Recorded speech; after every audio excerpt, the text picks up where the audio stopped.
para, esse é o Evangelho, poucos capítulos, 16 capítulos, mas vamos entrar pouco a pouco, e é claro, nós pedimos que lessem do capítulo 1 ao 3, versículo 6, como uma primeira parte, para depois refletirmos parte por parte. Então, eu vou fazer a leitura inicial, só para introduzirmos como começa.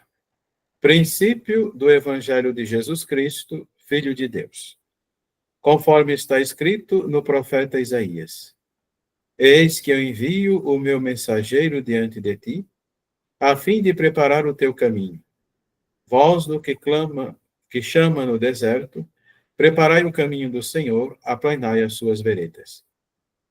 Assim, João Batista esteve no deserto proclamando um batismo de conversão para a remissão dos pecados.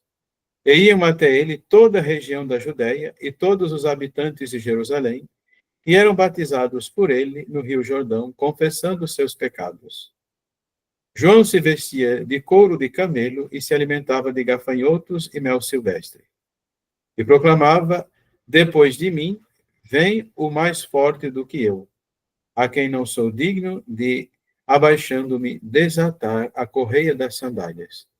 Eu vos tenho batizado com água, ele, porém, vos batizará com o Espírito Santo. Então, diferentemente de Mateus e Lucas, não temos um evangelho da infância. Marcos já começa o seu evangelho, uma citação do profeta Isaías, e não sei se nós falamos da última vez, mas o profeta Isaías é uma obra que tem 66 capítulos. Desses 66 capítulos, quer dizer, quando abarca mais ou menos uns 600 anos, desde o primeiro até o último, então Isaías não poderia ter escrito esse livro completamente. Então, dito, do 1 ao 39, pertence ao primeiro Isaías, que foi antes do exílio, embora foi enxertado outros capítulos fora desse período. O segundo Isaías, quer dizer, é o autor que escreveu o segundo, então, como não se sabe, se chama de Isaías, porque é da escola de Isaías, do 40 ao 55. E do 56 ao 66, o terceiro Isaías, que é pós-exílico. E é uma coletânea de textos, quer dizer, é mais do que um autor. Tá certo? Então, desses três Isaías, quer dizer, e é um profeta, talvez o mais citado dos profetas nos evangelhos, você tem que... O segundo Isaías é chamado o quinto evangelho. Por quê? A palavra evangelho, como nós vemos, foi cunhada por Isaías. Quer dizer, por esse segundo Isaías, quando anuncia, quer dizer, esta boa notícia de que haverá um retorno. E ele, Isaías, é que fala que vai se preparar, quer dizer, o caminho de Babilônia até, digamos, a Palestina é um caminho muito longo. São mais de 800 quilômetros. E, é claro, a ideia era que se fizesse um caminho reto, você tem altos e baixos, mas assim, é uma forma de dizer, vai ser tão bom retorno que a estrada vai ser facilitada, não vai ter nem baixada nem elevada, tudo vai ser uma reta só.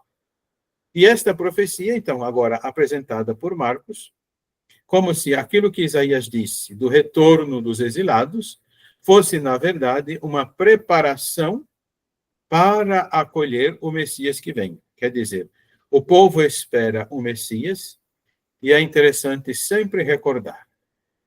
Existe o messianismo, que é a espera do Messias, existe, digamos, a parousia, quer dizer, que é a espera da vinda do Senhor, que virá para fazer justiça. Quer dizer, então você tem vários elementos que justamente nos preparam para o advento. E se esperava um Messias que colocasse ordem na casa.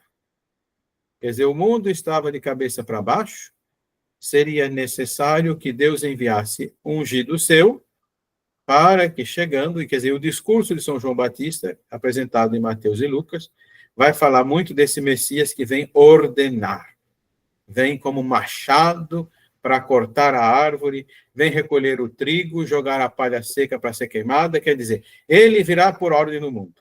Quer dizer, a expectativa era um Messias que coloque o povo hebreu como o povo hegemônico do mundo e todos os povos, então, digamos, coordenados por este povo. Então, essa expectativa messiânica também João Batista pregou. Marcos, o que apresenta de João Batista para nós? Que depois dele, ele não é o Messias, depois dele vem um que é mais forte do que ele não é digno de desatar a correia das sandálias, tá certo? E que ele batizará com o Espírito Santo. João batiza na água e ele batizará no Espírito Santo. Então, quer dizer, não tem muitos detalhes. Mateus, João e Lucas apresentam o discurso de João Batista. Marcos aqui apresenta de forma sintética e vai nos dizer depois que a pregação de Jesus só começa depois que João Batista foi preso. Mas, digamos, o começo do Evangelho de Marcos começa com uma citação do profeta Isaías, do segundo Isaías, depois fala um pouco, apresenta João Batista, e logo em seguida vem o batismo de Jesus.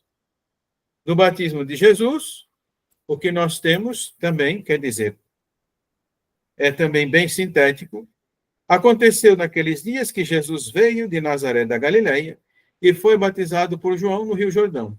E logo, ao sair da água, ele viu o céu se abrindo e o Espírito, como a pomba, descer sobre ele. E uma voz veio do céu: Tu és o meu filho amado, em ti me comprazo. A expressão, os céus se abriram. Quer dizer, o povo no exílio, o que eles diziam? O céu se fechou. Por quê? Nós tínhamos dureza de coração. Dureza de coração na Bíblia significa cabeça dura. Quando fala, você é duro de coração, o que em nossa linguagem seria cabeça dura. É aquele que você fala, a pessoa não aceita, não entende, fica com a opinião dela, não aceita mudar. Isso é coração duro, tá certo? Quer dizer, cabeça dura. Então, por que nós fomos cabeça dura? Porque nós somos idólatras, deixando o nosso Deus e abraçando a idolatria, porque resistimos a acolher a palavra de Deus, Deus fechou os céus.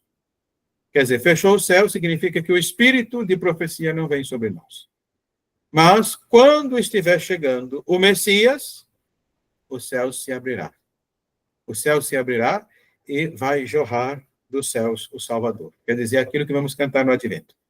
Quer dizer, então, ao dizer que quando Jesus foi batizado, o céu se abriu, significa que Deus devolveu novamente o espírito profético. Quer dizer, já deu o espírito de profecia, que quando aparece João Batista, quer dizer, olha um que fala como os profetas do Antigo Testamento. Ou então significa que se tem um profeta falando, quer dizer que Deus mandou o seu espírito. E como ele mandaria somente quando o Messias estivesse por chegar, significa então que o Messias está por vir. E João é aquele então profeta que veio preparar o caminho do Senhor. Em seguida ao batismo, o que nós temos? Vejam só. E logo o Espírito o impeliu para o deserto, e ele esteve no deserto 40 dias, sendo tentado por Satanás, e vivia entre as feras, e os anjos o serviam. O que é que não temos informação aqui? Não temos informação de que Jesus jejuou, tá certo? Porque em Mateus, em Lucas, diz que Jesus foi para o deserto e durante 40 dias não comeu e não bebeu. Tal qual a citação de Moisés quando subiu ao Sinai. Moisés subiu ao Sinai e por 40 dias não comeu pão e não bebeu carne. Quer dizer, mas aqui Marcos não apresenta. Então não adianta a gente querer fazer uma reflexão de Marcos comparando com os outros. Assim, a comparação deve ser feita por quê? Simplesmente tão curtinho, dizendo, ele foi para o deserto 40 dias para ser tentado, ele conviveu com as feras e os anjos o serviam. Quer dizer, se não podemos falar do conteúdo da tentação, qual é a ênfase que se deve dizer aqui? Que Jesus é como se ele resgatasse a harmonia paradisíaca. no paraíso, o homem convivia com as feras.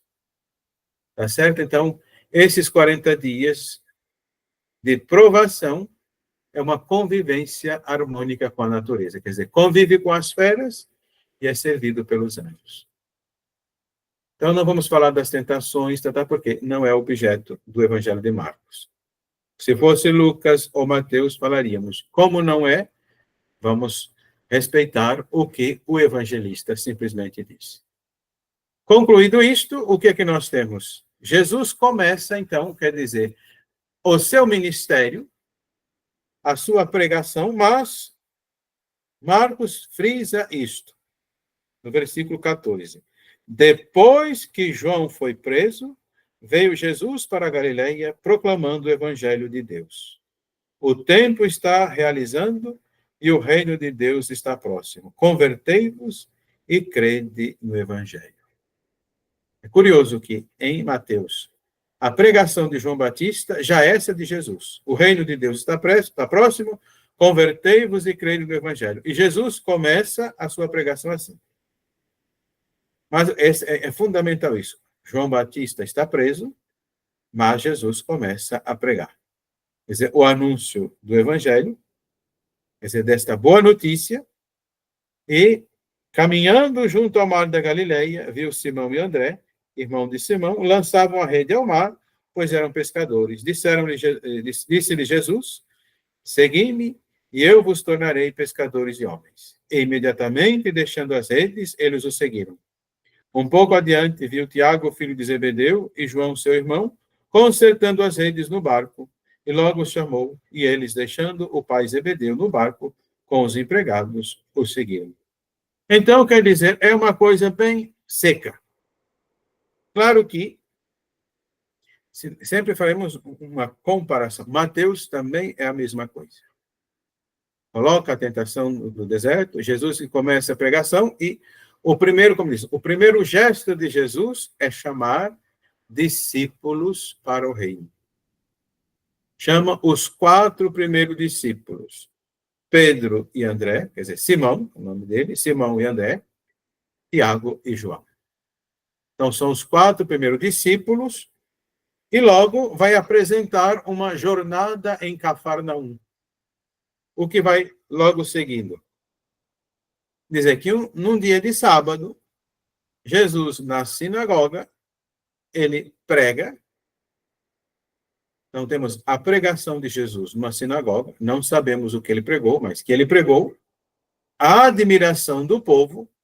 Ele fala como quem tem autoridade. E o que significa falar com autoridade? Porque todo mestre rabino, quer dizer, todo que estudava a Torá de Moisés, quando apresentava um discurso, dizia: mestre fulano de tal disse isso porque aprendeu de mestre tal, e sempre tinha uma referência para dizer: olha, o argumento que eu apresento está fundamentado nos grandes, digamos, conhecedores da Escritura. Então, não estou inventando, é uma palavra que eu colhi deles e vos transmito. Jesus não faz referência a nenhuma autoridade. Ele simplesmente prega diretamente. Não é que ele despreza o pensamento, mas assim, de onde tirou isso? Porque ele não faz nenhuma referência. Ele não faz nenhuma referência bibliográfica, não tem uma nota de rodapé na sua fala, simplesmente prega, e isso causa admiração, porque geralmente só se destaca que um homem lá de espírito impuro, Jesus o expulsou, esse espírito impuro. Mas é importante salientar que nós somos da ordem dos pregadores, né? Então, primeiro Jesus prega na sinagoga. Então, foi a sua primeira pregação que temos notícia, quer dizer, ele evangeliza a região, mas, precisamente, numa jornada em Cafarnaum, na sinagoga, ele prega. Aí aparece este homem com espírito impuro, e que vai dizer, e é interessante, porque provavelmente esse é um dos títulos mais antigos que Jesus recebe. No versículo 23. Na ocasião, estava na sinagoga deles um homem possuído de um espírito impuro que gritava, dizendo: Que queres conosco, Jesus Nazareno? Vieste para nos arruinar? Sei quem tu és, o Santo de Deus. Então, por que que este espírito impuro tem que proclamar que Jesus é o Santo de Deus? O que significa o Santo de Deus? Significa o representante de Deus entre nós. E esse talvez seja um dos títulos mais antigos atribuídos a Cristo, a Jesus. Jesus é o Santo de Deus, quer dizer, é aquele que Deus colocou como seu verdadeiro representante. Quando no Evangelho de João, capítulo 6 inteirinho, Jesus faz a multiplicação, depois todo o discurso sobre o pão da vida, no final, muitos discípulos dizem, essas palavras que você falou está muito dura de entender e de aceitar. Vamos embora. Então, ficando só os 12, ele diz, e vocês não vão embora? E Pedro diz, a quem iremos, Senhor? Só tu tens palavras de vida eterna, nós cremos que tu és o Santo de Deus. Quer dizer, São Pedro, no Evangelho de João, vai dizer isso. Tu és o Santo de Deus. Quer dizer, nós não temos outra opção. Quer dizer, mesmo não gostando, mesmo sendo dura a palavra, só tem essa. Então, temos que ficar, porque não tem outra opção. Quer dizer, só tu tens palavras de vida eterna. Então, esse título, Santo de Deus. Mas Jesus diz, manda ele se calar, manda sair do homem. Por que que Jesus não quer, e aqui é claro, a gente vai pegar uma característica dos evangelhos sinóticos, Jesus não quer que as pessoas saibam quem ele é, antes que ele se apresente nas suas atitudes. Deu para entender? Jesus, quer dizer, porque o espírito aí é um estraga-prazer. Sabe quando você quer fazer uma surpresa com o tempo e chega alguém e já canta a pedra da surpresa para estragar? Então, isso esse espírito quer dizer. Tu és o Santo de Deus. Quer dizer, em outras palavras, opa, então se tu és o Santo de Deus, faça o que o Santo de Deus deve fazer, que a gente está esperando há muito tempo. Como eu disse, existe uma expectativa messiânica de um Messias forte que venha dominar o mundo, colocando o povo de Israel como soberano. Mas o messianismo de Jesus não é assim. Ele não veio dominar, ele veio para ser, digamos, eliminado. Mas isso não pode dizer de cara, porque o povo vai ficar chocado e todo mundo ia embora. Dizer, não quero seguir, não, imagina, vamos seguir um derrotado. É dizer, vamos, quer dizer, então tem que ser uma coisa paulatina, passo a passo. Lentamente, Jesus vai explicando o que é o messianismo dele. E é interessante, nós vamos perceber o quê? É claro, aqui não apresenta o discurso de João Batista, que o Messias é aquele que vem colocar ordem. Ele já vem com o machado na mão, vem com a pá para recolher o trigo no celeiro, a palha seca ele vai tocar fogo. Quer dizer, João Batista pregava o Messias triunfal que vem para justamente salvar e colocar o povo de Israel como o povo soberano da terra. Tanto é que mais à frente nós vamos ver que João Batista, depois que vê que Jesus não está fazendo nada, segundo esses critérios, ele manda 2 discípulos. Pergunte para Jesus se ele é o Messias ou se devemos esperar um outro. Quer dizer, o que significa? Que João Batista sabia quem era o Messias, mas não sabia como era o Messias. Ele tinha uma visão de Messias que não é a visão de Jesus sobre o Messias.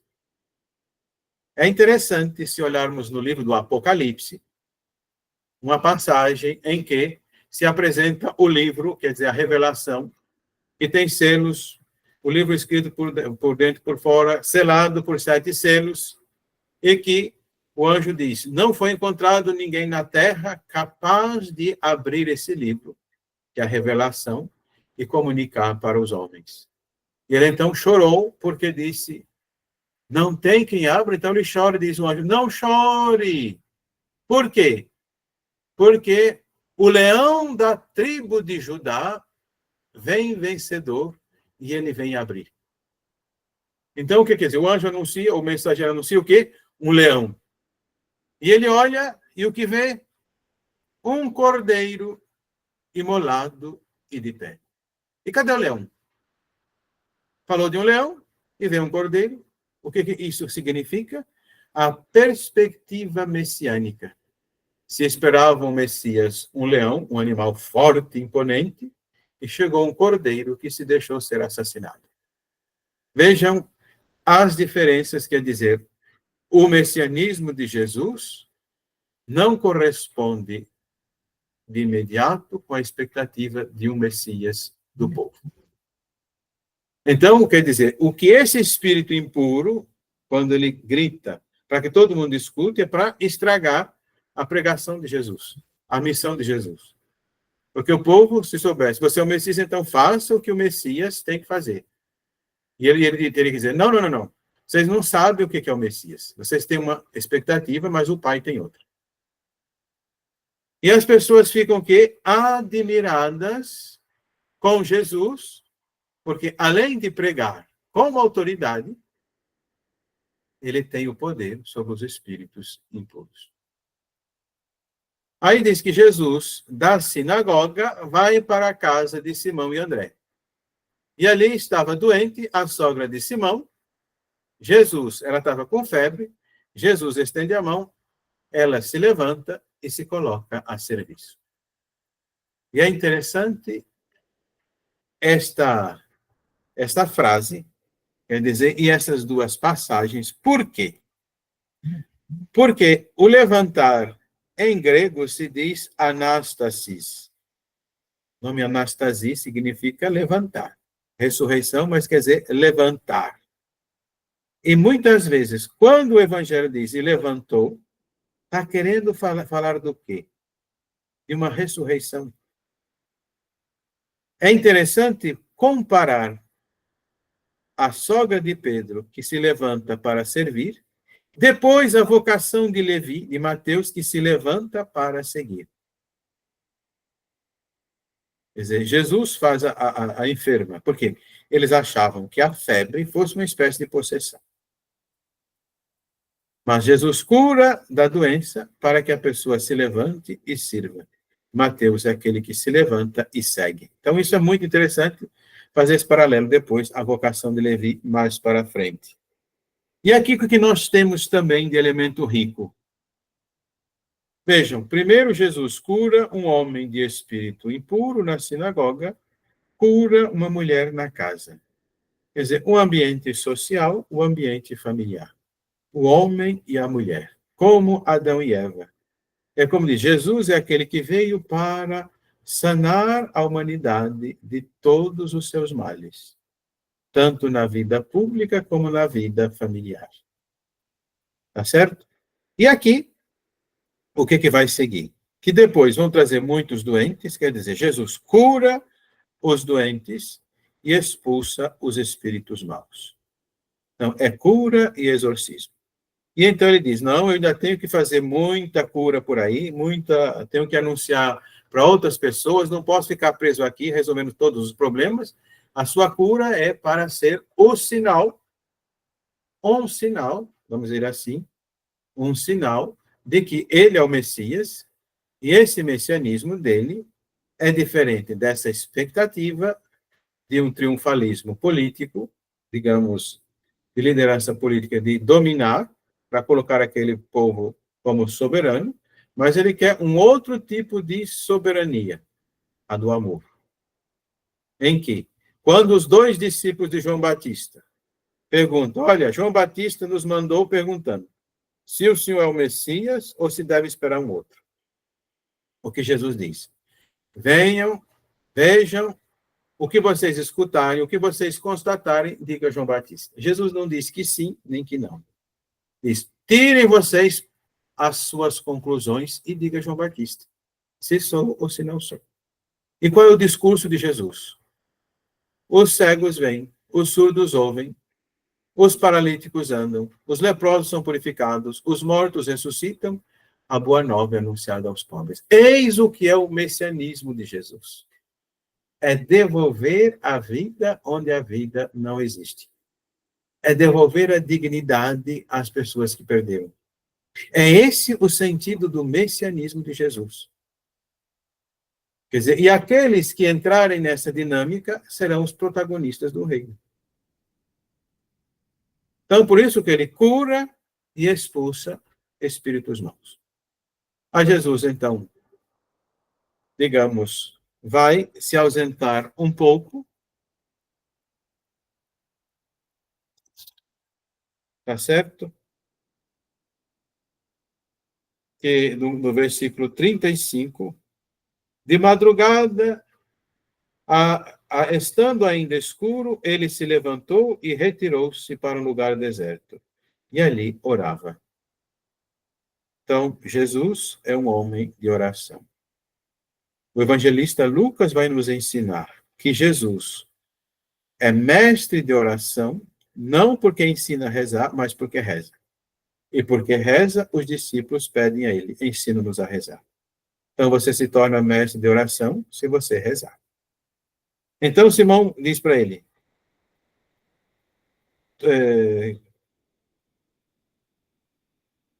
Simão e os companheiros o procuravam ansiosos e, quando o acharam, disseram, todos te procuram. Disse-lhes, vamos a outros lugares, às aldeias da vizinhança, a fim de pregar também ali, pois foi para isso que eu vim. E saiu, pregando em suas sinagogas por toda a Galileia e expulsando os demônios. Vejam, o que é um demônio aqui? O que podemos dizer? É toda a força que nos impede de sermos nós. Quer dizer, uma possessão total é uma pessoa que não tem liberdade nenhuma. É alguém que perdeu digamos, total liberdade. Não existe só essa possessão extraordinária, existem também outras possessões. Uma mágoa que entrou em mim e não me deixa livre, e eu sou conduzido por ela. Uma ambição mesquinha, quer dizer, existem coisas que se apossam de nós e nos impede de ser livres. Quer dizer, Jesus vem nos libertar para dizer, não, você não precisa disso na sua vida. Tá certo?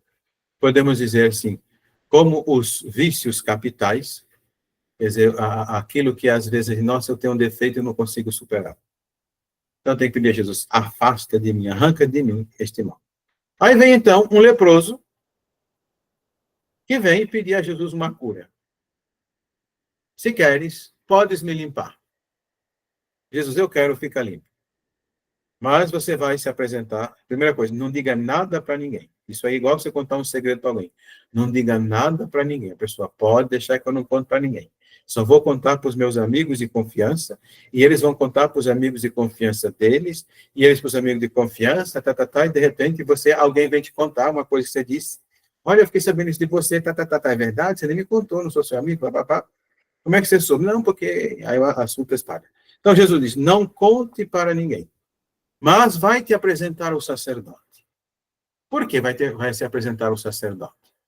Porque o sacerdote é quem avalia se o leproso está ou não está com a lepra. Quer dizer, quando a pessoa começava a ter manchas na pele, e alguém dizia, meu filho, você está parecendo leproso, então, na dúvida, vá até o sacerdote e fazia a função do médico.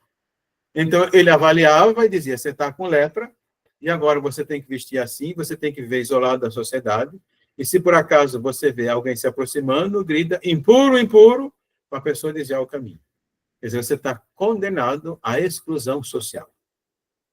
Este leproso chegou até Jesus e disse, se queres, podes curar-me, pode limpar-me. E Jesus, eu quero ficar limpo. Jesus tocou o leproso.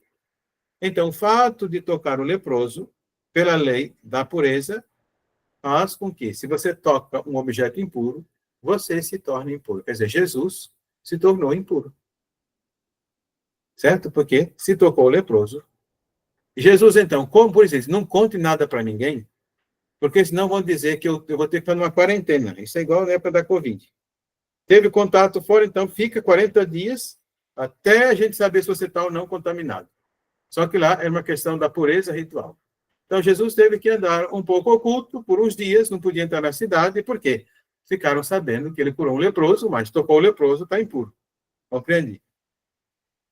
O que é a cura da lepra, mais do que a doença, é a cura da exclusão social. Isso é importante que a gente tenha em mente.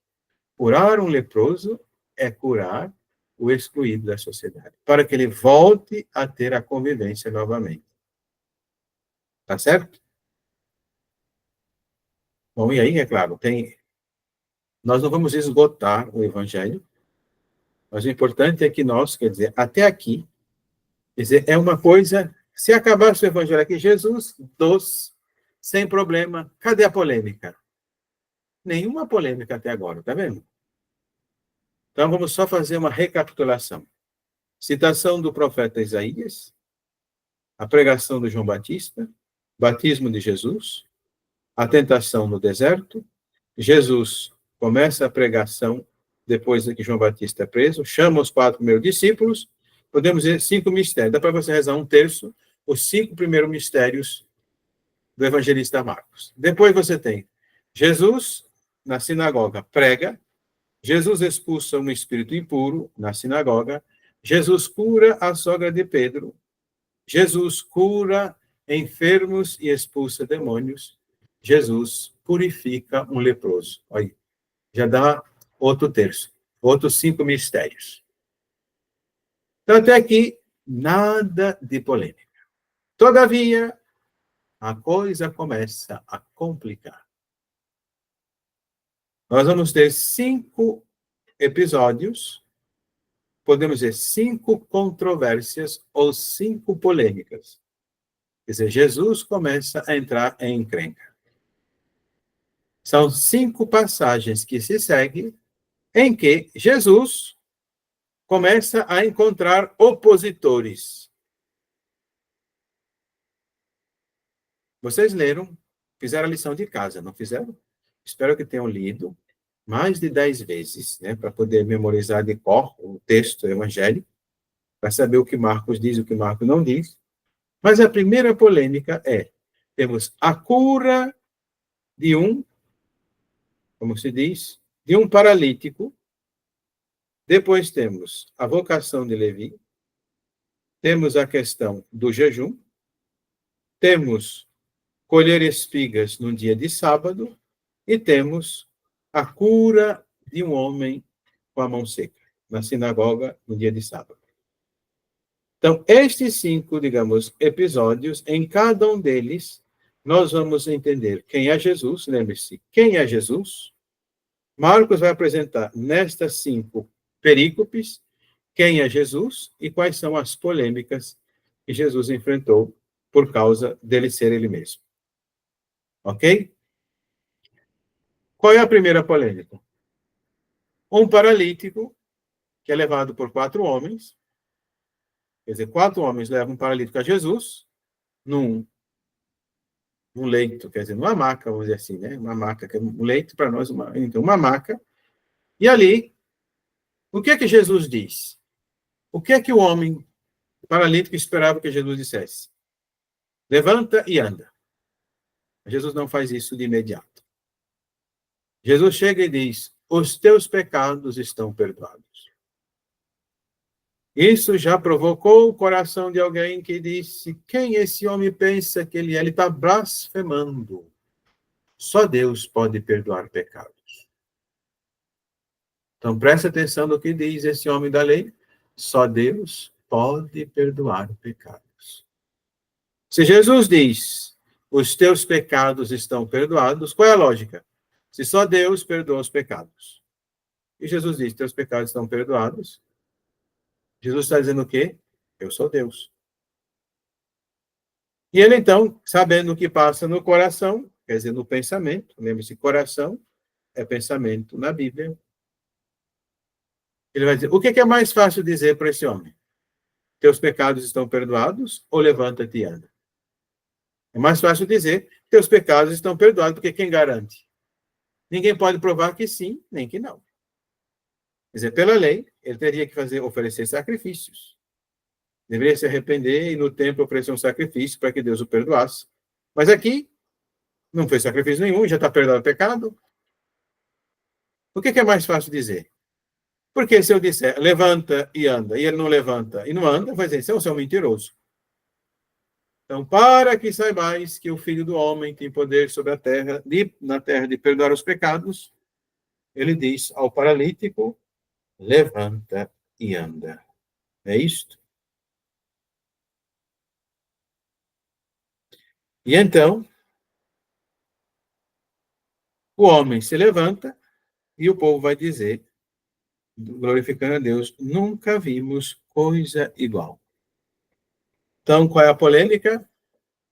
Jesus se comporta como se fosse Deus.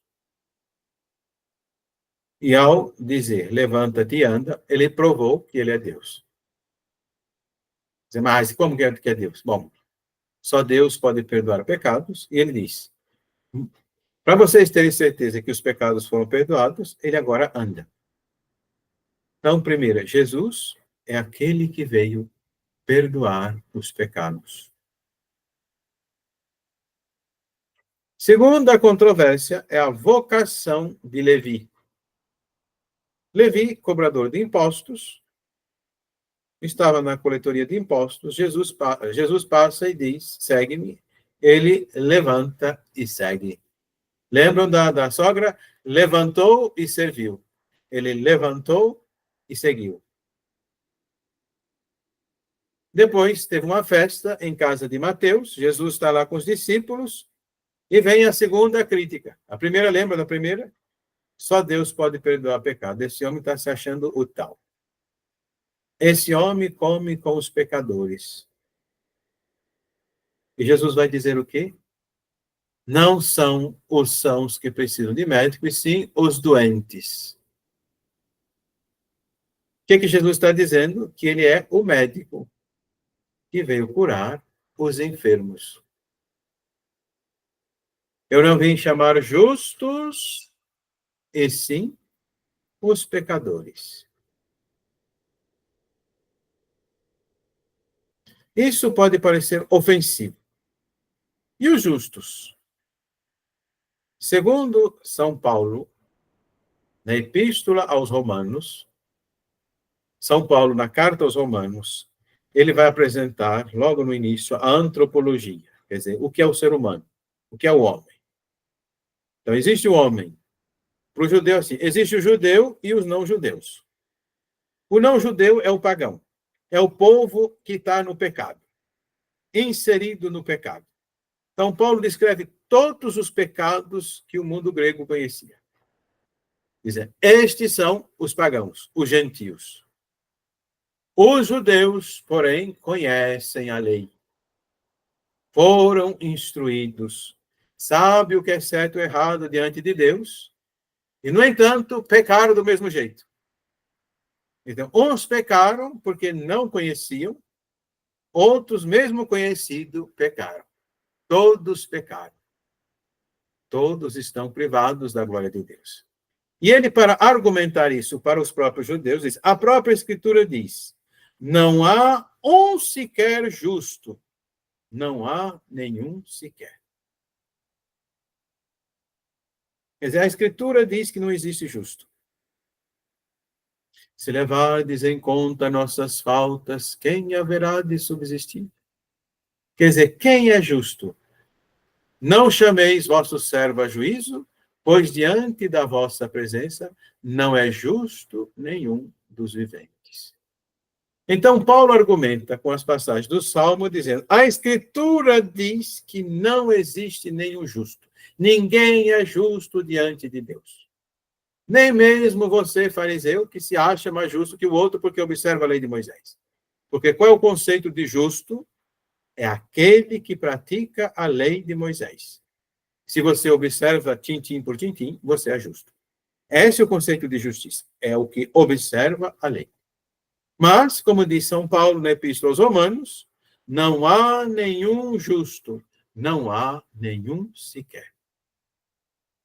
Mesmo aqueles que se acham, não significa que sejam.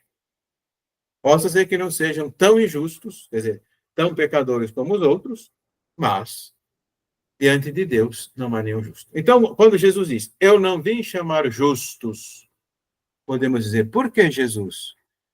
Porque diante de Deus ninguém é justo. Existem pessoas esforçadas que às vezes conseguem coisa, mas não atingiram ainda a plenitude da justiça. Eu vim chamar os pecadores, que são estes que não praticam a lei, e estes que por praticarem a lei, julgam os outros como se fossem Deus. Então, essa é a segunda polêmica. Então, a primeira polêmica, Jesus se acha Deus. Segunda, Jesus come com os pecadores. Jesus, então, diz, eu sou Deus, eu perdoo os pecados, eu sou o médico que veio curar a humanidade dos seus males. Terceira polêmica, ou terceira controvérsia, é a questão do jejum. Os fariseus jejuam, os discípulos de João Batista jejuam, os teus discípulos não jejuam. Por quê? Qual é a desculpa de Jesus? Então, quer dizer, você não ensina seus discípulos a praticar o jejum. Aí Jesus diz, pode por acaso os amigos do noivo jejuarem enquanto estão com o noivo, quer dizer, numa festa de casamento? Pode jejuar? Não, não pode, porque é festa. Ninguém vai para uma festa e diz, eu estou jejuando hoje, então não vá para a festa. Quem vai para a festa tem que festejar. Os amigos do noivo, você sabe o que significa os amigos do noivo? Os amigos do noivo eram aqueles que, numa festa de casamento, estavam do lado do noivo e depois acompanhavam o noivo com a noiva para a tenda, e eram eles que depois chegavam para os outros e diziam, consumou-se o matrimônio. Eles não iam espiar o que eles estavam fazendo, mas depois diziam, aconteceu. Aí, o matrimônio foi, quer dizer, então eram pessoas bem amigas do noivo, quer dizer, mas Jesus compara o quê? Que a presença de Jesus na história é Deus, o noivo, que veio se encontrar com sua noiva, o seu povo, e deveria esse encontro ser uma grande festa. Não fazer jejum. Jejum é uma espécie de mortificação. Então, quando Jesus está presente, tudo tem que ser uma festa. Mas do momento em que o noivo for tirado, eles vão jejuar. Quando é que o noivo vai ser tirado? Quando Jesus é recolhido para padecer a sua paixão. E aí sim, eles jejuarão. Você vê que o jejum nós fazemos no início da quaresma e na sexta-feira santa. Ok? Aí Jesus vai utilizar, digamos, uma parábola, um provérbio. Não se coloca remendo novo em roupa velha, nem se põe vinho novo em odres velhos. Os odres, vocês sabem, que eram bolsas feitas de couro de cabra, ou de bode. Eles aproveitavam as patas para ser uma alça, juntavam as patas da mão, mas ficava uma coisa assim, as patas dos pés costuravam, davam uma alça para carregar aqui a tiracolo, e com a barriga do costuradinho ali, se colocava o líquido. Então, água para quem fosse fazer uma viagem, quer dizer, que seria a garrafinha d'água nossa, seria de couro, e alguns colocavam também vinho. E o vinho, no começo, ele fermenta, então, o que acontece? A tendência é dilatar o odre, de modo que a fermentação dilata, e com o tempo, aquele odre fica seco. Porque também, viaja e vai naquele sol, ele fica seco, e é claro, se você colocar um outro vinho novo ali, que vai fermentar de novo, o que vai acontecer? Ele não dá mais, perdeu a flexibilidade, ele vai estourar. Então, o vinho novo tem que ser colocado num odre novo. Então, o que Jesus está querendo dizer?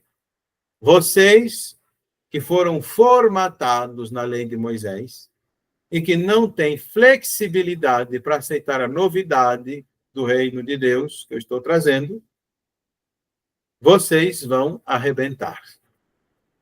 Quer dizer, a juventude, toda vez que jovens entram nas coisas, eles começam a fazer questionamentos demais. Podemos dizer que o questionamento da juventude é o fermento. E às vezes as pessoas não aceitam os questionamentos e já caem de pau em cima. Quer dizer, não sabendo o que dizer, preferem dar uma bronca. Então Jesus diz, não tem condição de receber. Quer dizer, tem que ter essa flexibilidade.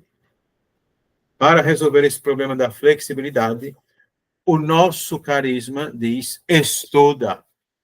O estudo deve te ajudar a ter essa elasticidade para compreender o que é novidade que precisa ser introduzida e o que precisa tirar coisas já que não servem mais. Tá certo? Então, o estudo é um meio, o estudo e a oração, mas sobretudo o estudo, porque o estudo vai te ampliando a visão. Você só via de um jeito só, o estudo diz, não, tem essa visão, mas também tem essa e tem essa. Então, você pode ter outras visões, quer dizer, quando as pessoas ficam só num ponto, já está formatado, não aceita o novo. Então, com esta polêmica do jejum, o que Jesus diz quem ele é? Então, na primeira, ele diz, eu sou Deus e posso perdoar os pecados. Na segunda, eu sou o médico e vim curar a humanidade dos seus males. Eu sou o verdadeiro esposo que vim me unir com a esposa, isto é, o povo. É o esposo da humanidade que veio se unir a ela. Para ser uma coisa, para contrair um matrimônio, para se tornar uma coisa só conosco. Quarta polêmica. Na quarta polêmica, nós temos o quê? Temos que os discípulos, no dia de sábado, andando, eles abrem caminho, e depois, quer dizer, porque Marcos não diz explicitamente que eles arrancaram as espigas para comer. Mas não significa que eles simplesmente abriam caminho. Porque depois, logo em seguida, Jesus vai dizer que Davi, que ainda não era rei, invadiu o recinto sacerdotal, pegou os pães que devia ser oferecido, digamos, para o culto, e somente os sacerdotes podiam comer aqueles pães. Davi comeu e deu para os seus companheiros. Então, significa que os discípulos estavam comendo. Marcos não diz explicitamente, Mateus fala, mas a fala de Jesus fala de comida. Quer dizer, era dia de sábado, invadiu o recinto que era só permitido aos sacerdotes. E por quê? A fome é uma necessidade humana. Quer dizer, não pode nenhum ensinamento bloquear o que for necessidade humana. Nenhuma lei, mesmo divina, quer dizer, como Jesus disse, se uma lei divina proíbe um ato essencial da vida, não vem de Deus. É preceito humano. Tá certo? Quer dizer, sim, o sábado deve ser respeitado, mas mais respeitado ainda as pessoas que têm fome, que precisam de comida. Tá certo? Então, Jesus é o Senhor do sábado. Quer dizer, e quem é o Senhor do sábado? O Senhor do sábado é Deus. Mais uma vez, Deus abençoou o sábado, porque foi o dia em que ele descansou de tudo aquilo que ele criou. Então, o Senhor do sábado é Deus. E o Filho do Homem é Senhor do sábado. É também Senhor do sábado. Então, vejam, quando as pessoas não acreditam na divindade de Jesus, quer dizer, de forma, porque não conhece a teologia, é claro, mas assim, como nós vimos dois momentos de características que é de Deus, Pai, digamos assim, e que Jesus atribui assim. E a quinta polêmica é também no dia de sábado, na sinagoga, Jesus pega um homem com a mão seca, chama esse homem para o centro e pergunta: no dia de sábado, é permitido fazer o bem ou fazer o mal? Salvar uma vida ou deixá-la perecer? E o que eles dizem? Ninguém disse nada. a ponto de Jesus, como diz, ficar com cara de trouxa. Ninguém responde, ninguém diz nada, nem sim, nem não. Mesmo sendo indignada, estende tua mão. A mão foi curada. Mas então, Jesus é aquele que veio fazer o bem, salvar a vida. É permitido salvar uma vida ou deixá-la perecer? Quer dizer, Jesus veio para salvar a vida. Como consequência disso tudo, os herodianos, quer dizer, os partidários de Herodes, do Império Romano, mais os fariseus, já disseram: temos que eliminar este homem. Este homem é perigoso. Então vejam, o evangelho começa com Jesus, que prega e cura, não causa nenhum problema. De repente, quando Jesus começa a se posicionar a favor da vida, quer dizer, ele já começa a entrar em polêmica, em atrito. Quer dizer, e aí vai mostrar um pouco quem ele é, quer dizer, e mostrando aos outros o que eles são. Ok? Bom, acho que por hoje tem que ser muita informação da indigestão. Tá certo? Alguém gostaria de fazer um comentário, uma pergunta? Tá certo? Só para dizer que alguma coisa foi inteligível, deu para entender.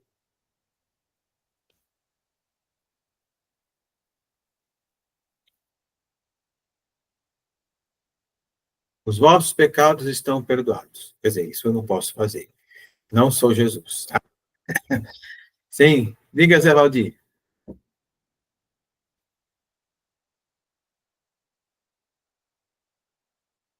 Boa noite. Noite. Tá dando reverberação, né? Não, eu achei interessante, né, essa parte aí da questão. Eu tava até lembrando do Belchior, né? Que tem uma poesia lá que ele fala, né, que nós somos os mesmos e vivemos como nossos pais. E na mesma música ele fala que nós queremos ou não, o novo sempre vem. Me fez lembrar, né, dessa. Eu acho que ele copiou aí dessa parte do Evangelho. Então, assim, é importante, né, a gente ter essa cabeça aberta para receber o novo, entender o momento que nós estamos vivendo, para poder a gente contribuir nessa evangelização. Eu gostaria de fazer essa menção, porque eu achei interessante essa parte aí.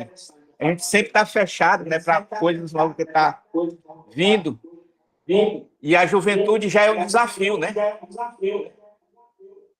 Porque, apesar da gente se achar progressista, mas também somos conservadores nesse sentido, né? Então, não é flexível para entender esse novo momento, né, e admitir algumas coisas, né? Que é no tempo da juventude. E é isso aí. Muito bom, padre. Eu gostei muito.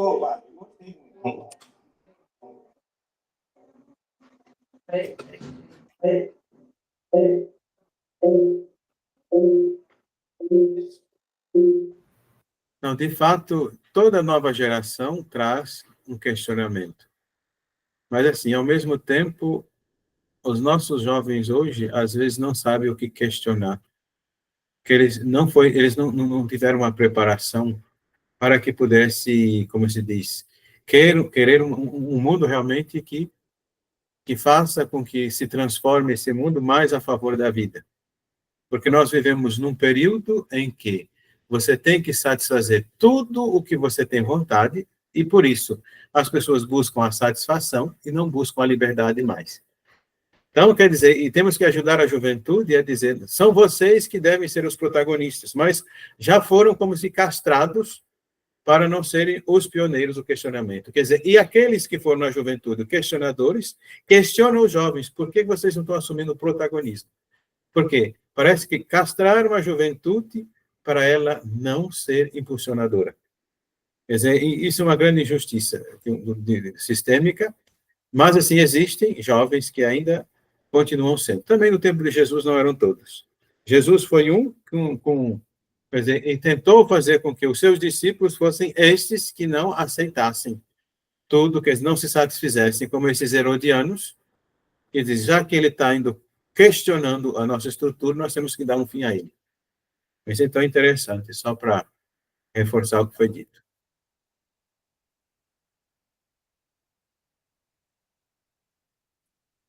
Eu gostaria de falar que eu achei tudo interessante e que sozinha jamais eu teria conseguido isso. Muito obrigada, Frei.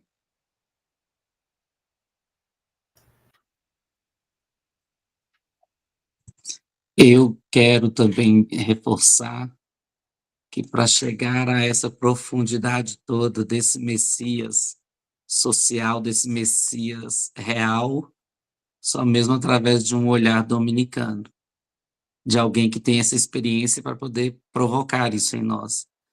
Porque quando o Senhor foi fazendo as menções desses 5 aspectos, né, questionadores, aí, para poder apresentar quem é essa pessoa messiânica, essa pessoa de Jesus, esse Deus conosco, eu já fui logo refletindo, meu Deus, quantas vezes eu falei com um Jesus que é mais um Jesus imaginado, pensado, do que um Jesus real, aqui num contexto social perto, ou até mesmo na minha vida.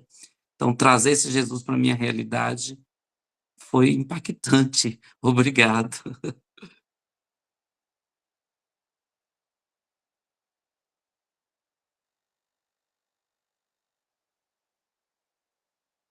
Ok. Não é obrigado. Umas 2 pessoas falando já ajuda, pelo menos a gente tem pelo menos um eco. Daí depois nós veremos quando vai ser o próximo encontro. Eu queria sugerir dia 25 de dezembro, mas o pessoal não aceita essa data, né?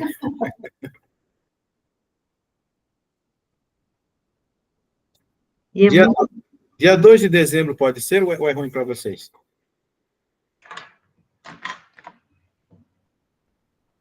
Como é que é o pessoal de Conceição? O que vocês acham? Dia 2 de dezembro, é tranquilo, uma segunda-feira. Porque nós temos reunião. No dia 2 de dezembro, nós estamos no festejo de Nossa Senhora. Verdade. Então teria que ser melhor. E dia 16? 16 também já estamos quase no pré-natal. Dia 9 eu não posso. Dia 16 eu não posso, Sim, porque é meu padre, pode ser no dia aniversário. 16. É, Pode ser no dia 16. eu recebo todo o meu pessoal aqui. Ah, Ô, Flor, mas depois, Flor, minha Flor, festeja lá, tá certo? tá certo. Flor, minha Flor, vamos festejar. Elas vão rezar por você, porque aí 16, você sim. depois pode ver a gravação, não é? O Frei Almir, dia 16, nós temos já uma formação falando sobre Maria Madalena, com a irmã Gabriela. No caso, na terça, poderia ou não? Ou nós podemos agendar com ela outra data, caso o senhor não possa, para dar sequência, né? É porque na semana do dia, digamos, 9, 10, eu não posso, que eu vou ter já compromisso. Tem Dia que ser só 17, na uma terça-feira. segunda-feira? Só pode ser na segunda-feira? Não, quer dizer, eu acho que pessoal. E se fosse dia 17? Conceição, do Araguaia. Se fosse dia 17 de dezembro. Pode ser 17, sim. Pode ser 17, sim. Não vai chocar com a novena de Natal, não?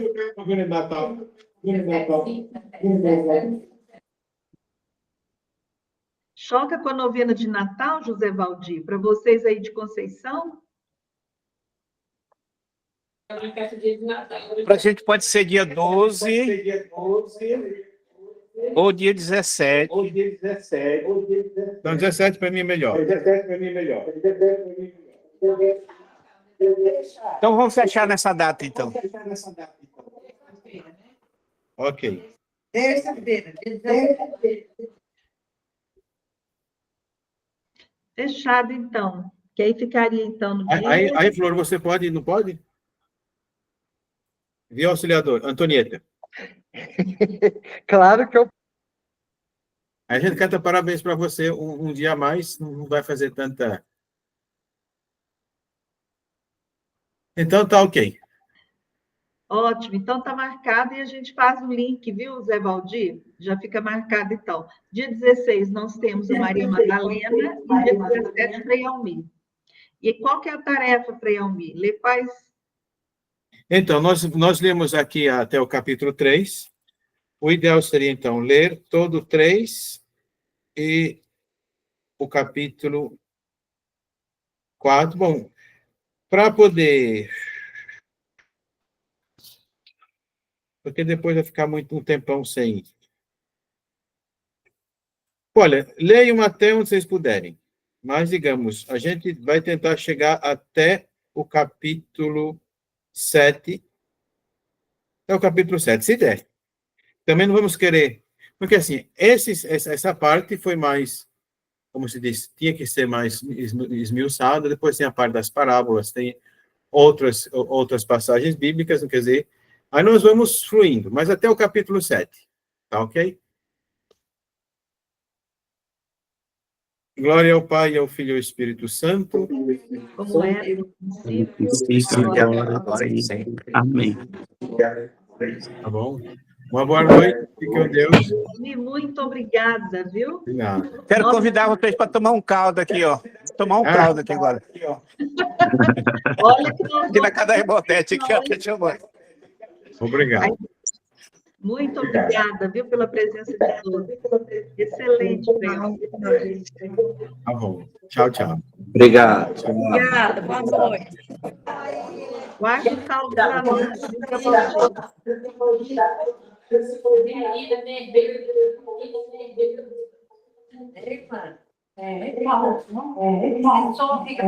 É porque eu não estou hoje, teve caldo, foi? É isso aí. Essa trairagem de vocês. Só que eu não estou hoje, né?